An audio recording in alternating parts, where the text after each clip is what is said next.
Olá pessoal, aqui é o professor Fred Moreira e nós vamos corrigir alguns testes sobre mudanças de estado físico. Então vamos lá. Considere os seguintes dados obtidos sobre propriedades de amostra de alguns materiais. Aí está o material X, Y, Z, T, W, né? A massa, o volume, a temperatura de fusão e a temperatura de ebulição. Então vamos lá. Com respeito a esses materiais, pode-se afirmar que a 20 graus Celsius os materiais X e Y estão no estado líquido. Então vamos lá. 20 graus Celsius significa aqui, ó, né, 20 graus Celsius. Então quer dizer, o material X é sólido.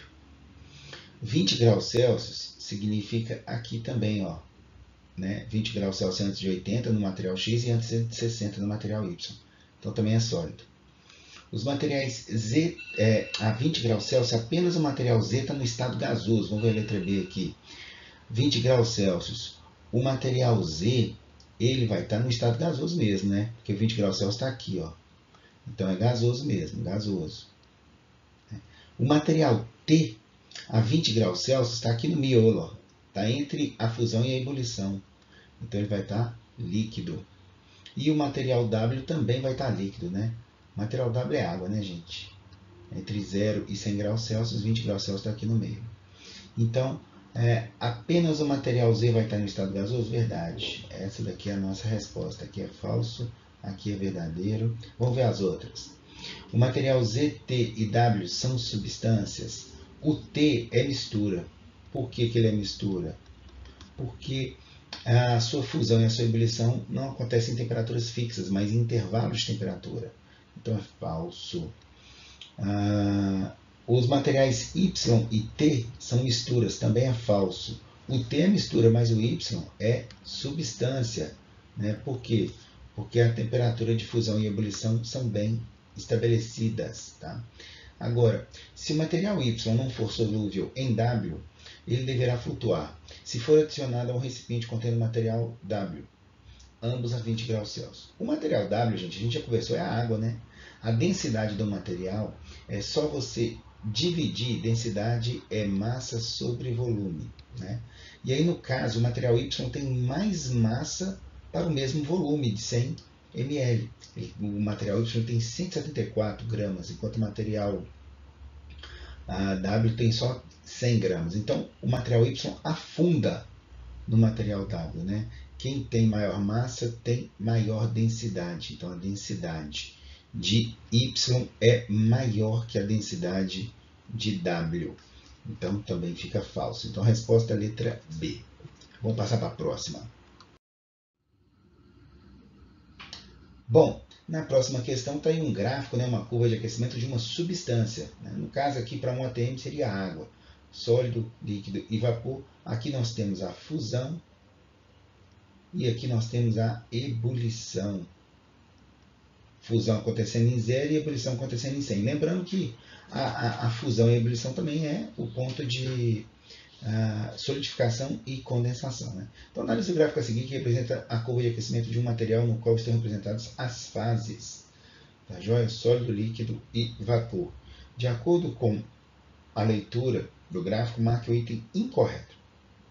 No intervalo de tempo que ocorre a fusão da substância, coexistem as fases sólida e líquida e a temperatura permanece constante. Verdade. Verdade. 100 graus Celsius é o ponto de ebulição do material. Verdade. Se no estado líquido o material for resfriado, então ele se solidificará a 0 graus Celsius. Verdade. O gráfico é constituído por um material, é característico de um material constituído por duas substâncias. Falso. É apenas uma substância, isso não é mistura. Então, essa aqui que é a resposta. A temperatura em que um líquido passa a vapor varia em função da pressão atmosférica. Verdade, né? Dependendo da pressão, aumento de pressão acarreta no aumento da temperatura de ebulição. Analise o modelo proposto para representar o dióxido de carbono na forma de gelo seco, na forma líquida em um cilindro e na forma de gás carbônico. Então está líquido, gasoso e sólido. Considerando o modelo representado, assinale a afirmativa correta. O gelo seco apresenta suas partículas muito próximas umas das outras, embora elas estejam desorganizadas. Falso. Se é gelo seco, estado sólido, né? elas estão mais organizadas, não estão desorganizadas não. O gelo seco apresenta a propriedade de se sublimar, embora a fase líquida também possa existir sob altas pressões. Verdade, né? Que é o caso dele estar dentro do cilindro aí do extintor de incêndio, verdade.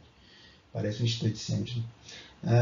O dióxido de carbono líquido apresenta suas partículas desorganizadas, embora muito distantes umas das outras. Né? Não está muito distante uma das outras. Né? É um estado intermediário entre o sólido e o gasoso no grau de agitação das partículas. O gás carbônico apresenta suas partículas em alta movimentação, embora com uma energia cinética cinética média baixa. Falso também, né? O gás é que vai ter energia cinética alta. Então ficou letra B aí pra gente. Vamos para a próxima. O modelo a seguir representa o processo de mudança de estado físico para uma substância pura. Né? Então aqui, ó, o sistema C, gente, isso aqui é sólido. O sistema B é líquido. E o sistema A é gasoso, tá? Então não vamos cair na pegadinha, não. Quer dizer, a 3 aqui, ó, é a fusão.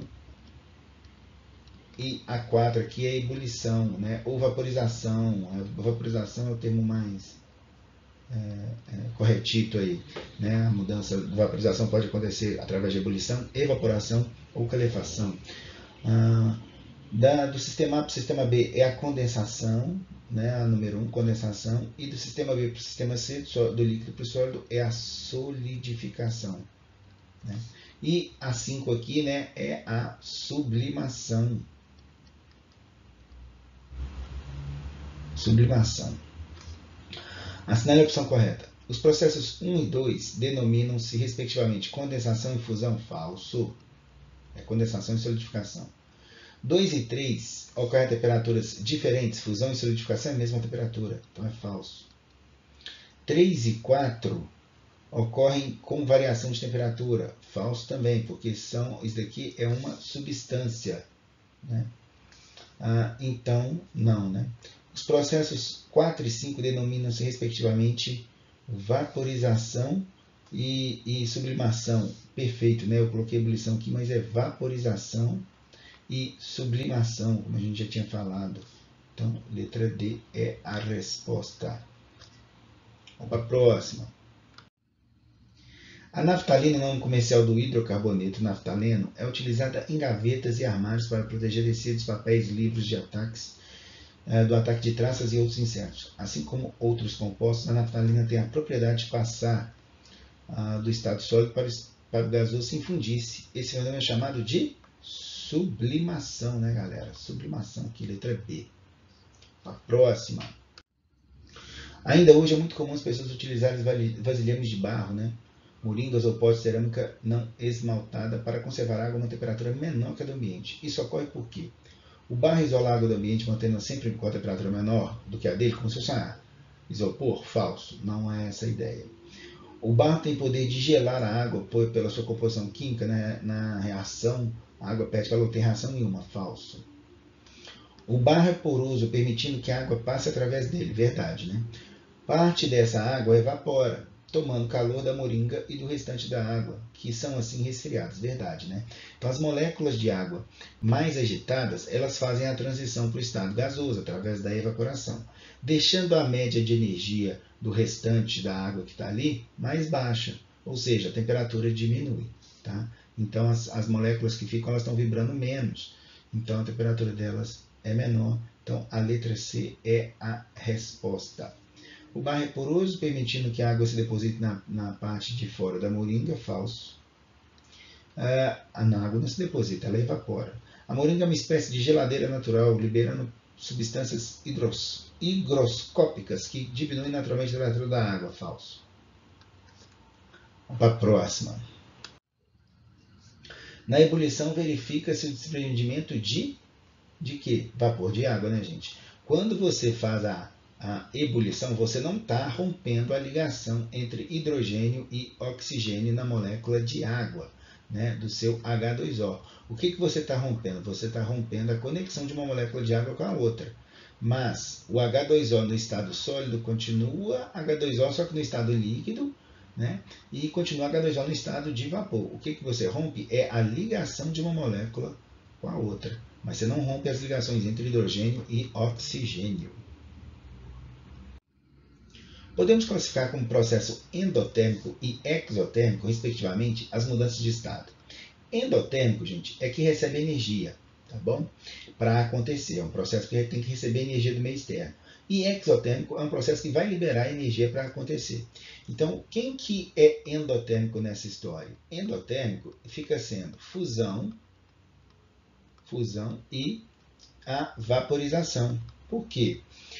Porque você precisa da energia para eles acontecerem. Agora, o exotérmico, ele fica sendo a condensação e a solidificação. Quer dizer, eles precisam liberar energia para acontecer. O vapor precisa liberar energia para condensar e virar líquido. O líquido precisa liberar energia para solidificar. Então, baseado nisso, agora é só ler aqui, né? Liquefação é endo, falso. Né? Condensação é endo, é. Aí a sublimação tem aquela, né? Não, mentira. Condensação é exo, gente. Falso. Solidificação, ela vai ser exo, falso. Né? A fusão é endo, ok? E a liquefação ou condensação, né? É exo, verdade, né? Então tá aqui, ó, letra D a resposta. Evaporação é endo, né? E a fusão também é endo, então é falso aqui também. Então ficou letra D, fusão endo e liquefação exo, que é a liquefação e a condensação, a mudança do vapor para o líquido. Vamos para a próxima. Ciclo da água é fundamental para a preservação da vida no planeta. As condições climáticas da Terra permitem que a água sofra mudanças de fase e a compreensão dessas mudanças de fase é fundamental para entender o ciclo hidrológico. Numa dessas mudanças, a água ou a umidade da Terra absorve o calor do Sol e dos arredores. Quando já foi absorvido calor suficiente, algumas moléculas do líquido podem ter energia para começar a subir para a atmosfera. A transformação mencionada no texto é a evaporação, galera. Evaporação, processo natural. Né? Esquentou a água lá dos lagos, dos rios, dos oceanos, com a luz do Sol, aquecimento, aí se provoca a evaporação. Questão 10. 2 pessoas na cidade de Santos, né, litoral paulista, e outra na cidade de La Paz, capital da Bolívia, 3.600 metros de altitude, em relação ao nível do mar, colocam simultaneamente a mesma quantidade de gelo a menos 20 graus Celsius em panelas abertas e levam essas panelas para o fogo para observar a fusão do gelo e a vaporização da água líquida. O gráfico que representa o diagrama de fases da água, Considerando as informações do gráfico e que as chamas utilizadas pelas duas pessoas apresentam uma mesma potência térmica, conclui-se que... Então vamos lá, gente, olha só. Eu peguei aqui, vou pegar de verde aqui para a gente visualizar. Eu peguei essa linha aqui, ó, que essa linha aqui é a linha de Santos. O que significa isso? A fase líquida da água começa aqui, é a temperatura de fusão em 0 graus Celsius, e a temperatura de ebulição ela vai acontecer aqui, ó, em 100 graus Celsius. Isso para 1 atm, porque Santos está ao nível do mar. Agora, La Paz, na Bolívia, está numa pressão menor do que Santos. Então, vamos colocar aqui, ó, La Paz, vou pôr aqui LP de La Paz vindo aqui, ó, uma reta menorzinha. O que você pode perceber nessa história? A temperatura de ebulição de La Paz é menor, e a temperatura de fusão de La Paz é um pouquinho maior do que 0 graus Celsius. Então, a diminuição da pressão fez a temperatura de fusão aumentar e a temperatura de ebulição diminuir. Diminuiu a fase líquida da água, né, de acordo com o gráfico. Então, agora que a gente fez essa análise, vamos ver o que a gente conclui. Em Santos, a água vaporizará a uma temperatura menor do que La Paz? Falso. A gente acabou de ver que La Paz, a temperatura de ebulição é menor do que em Santos. Em La Paz, o gelo atingirá a temperatura de fusão antes do que em Santos? Não. A fusão do gelo está acima de 0 aqui em La Paz. Está acima de 0. Falso. O gelo iniciará a fusão em La Paz a uma temperatura maior do que Santos? Verdade. Essa é a resposta. A temperatura de fusão em La Paz é um pouquinho maior do que a de Santos. Para iniciar a fusão do gelo, será necessário fornecer mais calor a ele em Santos que em La Paz? Não. É em La Paz que vai precisar fornecer mais calor. Por quê? Porque em Santos ele começa a derreter em 0. Em La Paz ele começa a derreter acima de 0. Então quer dizer, a temperatura de fusão maior vai precisar dar mais calor para chegar até 2, 3 graus Celsius, por exemplo. Tanto em Santos como em La Paz, a água sofrerá uma mesma variação de temperatura entre o término da fusão e o início da vaporização. Né?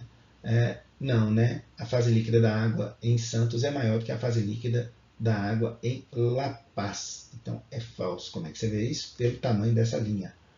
A linha de Santos é bem maior do que a linha de La Paz. Quer dizer, Santos vai de 0 a 100, La Paz vai, sei lá, de 2 a 95, sei lá, dando só um exemplo. Beleza, galera? Aqui a gente termina então a correção desses 10 exercícios sobre mudança de estado físico.